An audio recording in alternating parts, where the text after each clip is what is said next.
పోసుకుని వచ్చా. ఏంట్రా ఎటకారం అసెంబ్లీ ముందు పోరా పో అవతలకి. ఐ, ఏం తోస్తున్నారు? ఏ ఏ బేబ్స్, అసెంబ్లీలో కడిగేస్తా అని చెప్పి అడిగేయకుండా ఇక్కడ కూర్చున్నావేంటి? ఆకాశవాణి ఆ కెమెరా పెట్టు. నా ఘోష ఏంటో ఈ ప్రపంచానికి తెలియాలి. అసెంబ్లీలో లైవ్ కరాజ్ అంటే కష్టం గాని ఇక్కడి నుంచే నిన్ను ఒరే జుట్టు పొలిగా కెమెరా పెట్టు. ఇక్కడ కాదు అక్కడ పెట్టు. కదా ఇంకా ఇక చూడు బేబ్స్, నిన్ను ఒక సెన్సేషనల్ స్టార్ ని చేస్తా. చెప్పు బేబ్స్. చరిత్రలో ఏ మగాడికి జరగకూడని అన్యాయం నాకు జరిగింది. నన్ను ముగ్గురు అమ్మాయిలు మోసం చేశారా? ముగ్గురు అమ్మాయిలు అతి దారుణంగా రేప్ చేశారు. రేప్ చేశారా?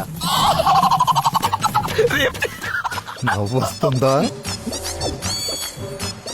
నవ్వు ఆపుకుంటున్నావా? కానీ ఇది పచ్చ నిజం. అప్పుడు చిరిగిన పంచ